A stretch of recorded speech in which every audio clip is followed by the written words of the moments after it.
Hello, everybody. This is Ken Weber, president of Weber Asset Management, along with my partner and friend and chief investment strategist, Jack Bowers. Today is Tuesday, the 14th of March, 2023, and we are doing this because a lot of people are concerned about what the heck is going on in the banking system. Actually three banks went bankrupt this past weekend, basically. And so to answer the questions that you may have or will have, we want to talk with you about it. So Jack, just give us a quick overview of what the heck happened on Friday, Saturday, Sunday. Just give us a quick what happened. Well, the banking system in general has held a lot of treasury bonds. It's kind of an outcome of the financial crisis from 2008. Where incentives and regulatory measures were put in place to kind of discourage investing in mortgage securities too heavily, and instead hold treasuries, which are essentially riskless instruments. The problem is, from a credit standpoint, the problem is the treasuries are interest rate sensitive, and we've had this fairly dramatic event where in the last 12 months the Fed has basically gone from 0 to close to 5% in a very short time, and it's pushed down the long-term treasuries by about a quarter, and it's also had a negative effect on intermediate-term treasuries. Right. Let me just interrupt for 1 second, because you did say they're riskless securities. They're riskless if held to maturity. Yes, correct. And in between, they fluctuate, and that caused the problem, the fluctuation. Right. And the banking system is allowed to hold treasuries to maturity, and then the mark-to-market rules are suspended for those securities. So in a situation like Silicon Valley Bank, where you've got pretty much your whole portfolio in long-term treasuries, you don't have to mark those to market, and so as a result, you can meet capitalization rules without necessarily having a good situation in your portfolio. In this case, long-term treasuries being down by a quarter roughly over the last year. And you don't have to mark to market, so the market doesn't know you've got a problem with your portfolio. And in effect, word got out that the bank was looking to raise capital, and it spooked everybody and caused a bank run, a classic bank run. Unfortunately, this time around, it was aided by the fact that you can do transfers on smartphones, and as word got out, what normally might have progressed over days or a week or two all happened in hours on smartphones, with large amounts being transferred out of the bank into other places. And so it created a situation where the bank really had enough capital, but everybody was, a certain level of deposits are required. It wasn't enough in this case to meet the deposit requests, which came in fast and furiously and accounted for more than a third of the total bank's capitalization. And there is talk that banks are supposed to have a risk manager, somebody keeping an eye on this. And apparently, in the case of Silicon Valley Bank, they didn't have somebody in that position watching what was happening. I mean, as Elizabeth Warren and many other people have said, banking should be boring, and there should have been somebody there to say, as you said, our treasury positions are dropping by a quarter, by 25%. Which is not boring for a bank. That's too much volatility. So somebody took their eyes off the road. Yeah, and there are arguments also that Silicon Valley Bank grew too fast, and that created a situation as well. So I think, this is the first time we've had a panic with a bank whose portfolio is basically all in treasuries. So this is ironic, something new for the banking industry and for the Treasury, and it was kind of an unforeseen risk, even by the regulators.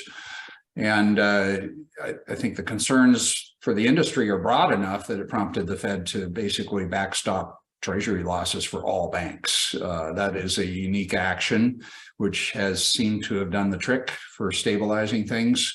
But it's also a very dramatic action and kind of unprecedented in a way. So I think going forward, we will probably see some change in the way banking regulations are done perhaps some tweaks on mark-to-market rules, and there may be some changes in the way the regulators look at bank risk, and banks themselves need to perhaps step up on risk management, even when they do have what they consider a safe portfolio. Right, right. So you've jumped the gun a little bit, because that was going to be the next question is. Sorry about that. That's all right. Specifically for our clients, for anybody who happens to see this, the market reacted very badly for a short, the stock market reacted very badly for a short period of time. And now it's bouncing back. For the individual investor, we've had people call and say, do I need to cash out? This is going to be a panic.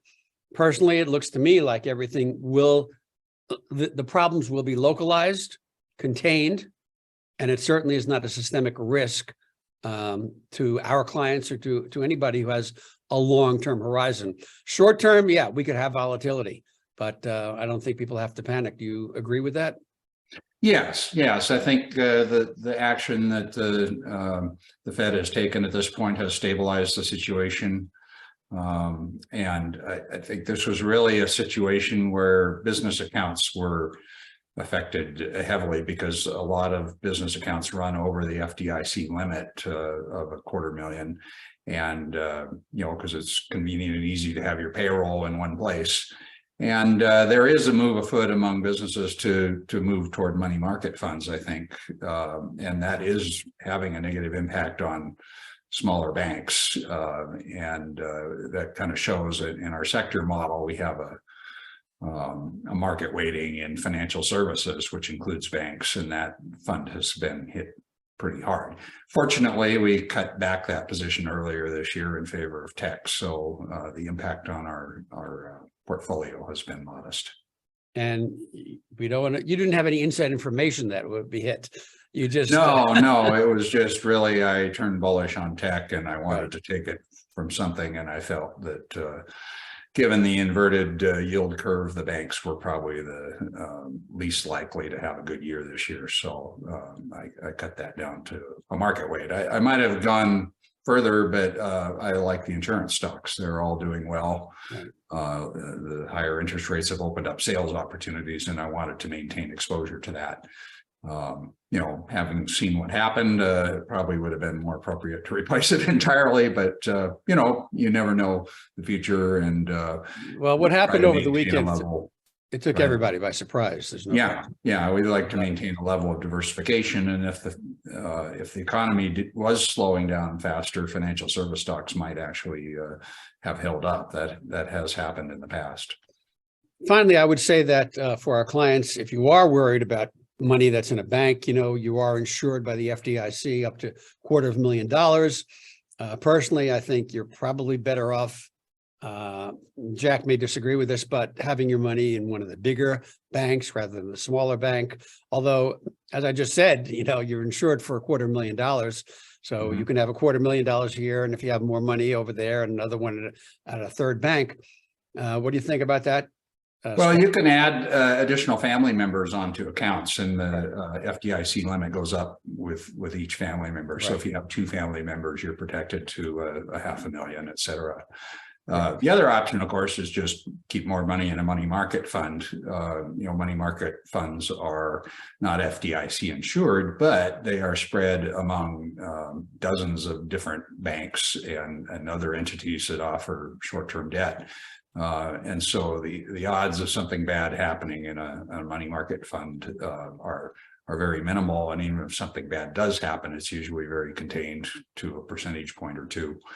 I would agree with that. And I would say that even for money market funds, you want to stick with the Fidelities or Vanguards or Schwabs of the world. There's lots and lots of money market funds. But if you really want to keep that $1 per share, almost risk-free attraction of a money market fund, you want to stay with one of the bigger firms in general. Yeah, I think, but since the financial crisis, the regulations changed to make money market instruments much more safe and much less likely to break the buck. And there's a fairly heavy requirement that they be in short-term treasuries. So I don't think, if you don't if it isn't convenient to hold a money market fund at Fidelity, certainly other market funds are reasonably safe due to the regulatory environment. But I would agree. you think you'll probably see the best yields with the Fidelity money market funds. And of course, being that most of our clients have most of their money at Fidelity, that is probably the most convenient option. It's certainly convenient, and they're certainly competitive with anybody else. So whether it's Fidelity or Vanguard or Schwab or any of the other large institutions, I think you'll be okay there. All right, we wanted to keep this reasonably short. I hope we have answered the questions you folks have, and hopefully put your mind at ease about at least this very short-term turbulence that we saw in the market. But as we say, this too shall pass, and we'll see you next time we speak. We're good, Jack? Yep. That's it. All right. Thank you. Take care. Right. Bye-bye, everybody. Bye-bye.